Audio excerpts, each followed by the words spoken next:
আসসালামু আলাইকুম সবাইকে। আশা করছি সবাই ভালো আছেন। আমরা আল্লাহর রহমতে ভালো আছি। আজকে চলে আসলাম আপনাদের সাথে শেয়ার করতে সাজেকে যাওয়ার শেষ 5 কিলোমিটার, ভয়ঙ্কর শেষ 5 কিলোমিটার পথ। আর ওই পথটা আমরা কিভাবে গেলাম, আদৌ পুরো যেতে পেরেছি কিনা সেটা পুরোটা শেয়ার করব আপনাদের সাথে। আর পুরো শেষ 5 কিলোমিটারের যে ভয়ঙ্কর দৃশ্য, যা যা ঘটে, যা যা করতে হবে যাওয়ার সময় উঠার পথে, সব কিছু থাকবে এই ভিডিওতে। তাই মনোযোগ দিয়ে পুরো ভিডিওটি দেখতে হবে। আশা করছি আপনাদের ভালো লাগবে।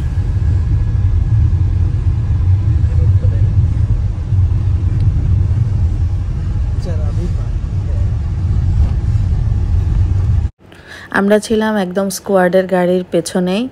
আর বাগাইহাট থেকে স্কোয়াডের সাথে সবগুলা গাড়ি যায়, সেটা আপনাদের সাথে ডিটেইলে পরে শেয়ার করব।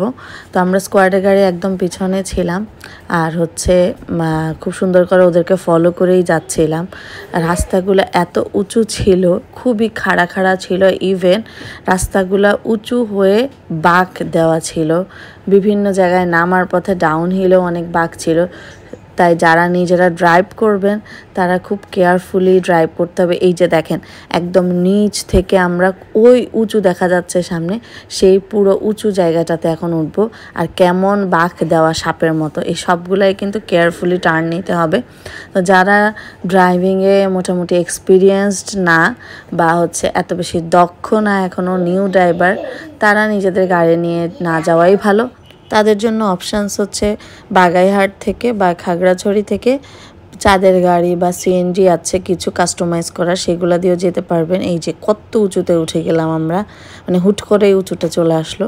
মোটামুটি লাস্টের এই 5 কিলোমিটার পুরাটাই আপহিল, এই জন্য গাড়ি খালি যাবে, ডাউনহিল কম। এখানে খালি আমরা উঠবো। আর একদম দূরে ওই যে পাহাড় দেখা যাচ্ছে, আমরা লাস্ট ওই পাহাড়েই যাব, যেটা সাজেক ভ্যালি। এটা ডান পাশে বাম পাশে আমি দেখাচ্ছি যতটুকু বোঝা যায়। লাস্ট 1 থেকে 1.5 কিলোমিটার বা 2 কিলোমিটার হবে। তার আগে গাড়িটা এক জায়গায় রেখে ঠান্ডা করতে দেওয়া হয়, ইভেন রেস্ট করতে দেওয়া হয়, যেহেতু অনেক আপহিলে উঠতে হবে। আর এই যে পথটা আমরা এখন উঠে একদম এই জায়গাটাতে যাব। আর এই জায়গাটায় কিভাবে গাড়ি উঠতেছে অনেক স্লো। আমরা আমাদের গাড়ি ঠান্ডা করতে দেওয়ার জন্য এক জায়গায় থেমেছি। এই যে আমাদের গাড়ি, আমরা একদম সব কিছু অফ করে দিয়ে গাড়িটাকে কুল করতেছি 5 থেকে 10 মিনিট, দেন আমরা স্টার্ট করব আবার যাওয়া। আর এই পথটা দেখেন কত আঁকা বাঁকা, আর একদম আপ হিলে কীভাবে উঠছে। এটা কিন্তু পুরোটাই খাড়া সোজাই উঠতে হবে। তা আমরা গাড়িটা একদম পুরো ঠান্ডা করে নিয়েছি, একদম পুরা সব কিছু অফ করে দিয়ে গাড়ির সামনের যে আছে ঢাকনা, সেটাও খুলে রেখেছি। আর আমরা এক সাইডে বসে সবাই একটু রেস্ট করছিলাম। প্রায় 10 মিনিটের মতো গাড়িটাও রেস্ট হয়েছে, আমরাও একটু রেস্ট করে নিয়েছি, যেহেতু পাহাড়ের পথে উঠছিলাম আমরা, আঁকা বাঁকা উঁচু পথ। আমরাও সবাই একটু রেস্ট করে নিলাম। এই যে গাড়িটা এখানে রেখে আমরা রেস্ট করিয়েছি। মোটামুটি ম্যাক্সিমাম গাড়ি এভাবে বিভিন্ন জায়গায় থেমে রেস্ট করানো হয়েছে। গাড়িটা যেখানে আমরা রেস্ট করিয়েছি ওই জায়গাতে একটা দোকান ছিল, সেখানে ডাবও বিক্রি করছিল। আর যেহেতু আমরা যখন গিয়েছি পয়লা বৈশাখের আগের দিন, তখন অনেক গরম ছিল।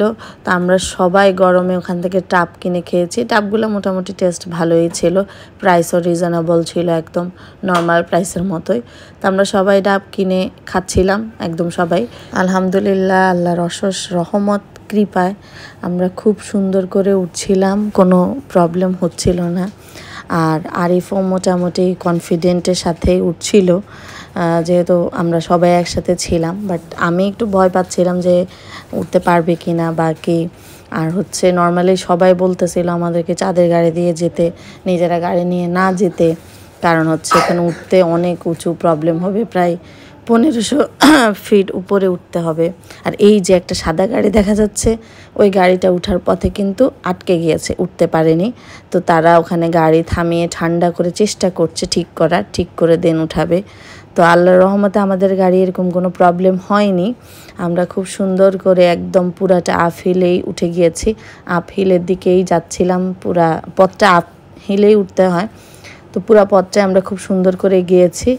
তো আল্লাহর কাছে লাখ লাখ শুক্রিয়া, কোনো ধরনের প্রবলেম হয়নি, আমরা খুব সুন্দর করে পৌঁছাতে পেরেছি। আর এই যে পুরোটা রাস্তায় আপনাদের সাথে শেয়ার করছি স্লো স্লো কীভাবে গাড়ি উঠছে। তো যারা এই টাইপের গাড়ি নিয়ে যেতে চাচ্ছেন ইজিলি যেতে পারবেন। আর কেয়ারফুলি ড্রাইভ করতে হবে, দক্ষ ড্রাইভার হতে হবে, এক্সপিরিয়েন্সড হতে হবে, তাহলে আল্লাহর রহমতে কোনো প্রবলেম হবে না। এই ছিল আমাদের সাজেকের সেই শেষ 5 কিলোমিটার পথ। ভিডিওটি এখানে শেষ করছি, আশা করছি ভালো লেগেছে। আল্লাহ হাফেজ।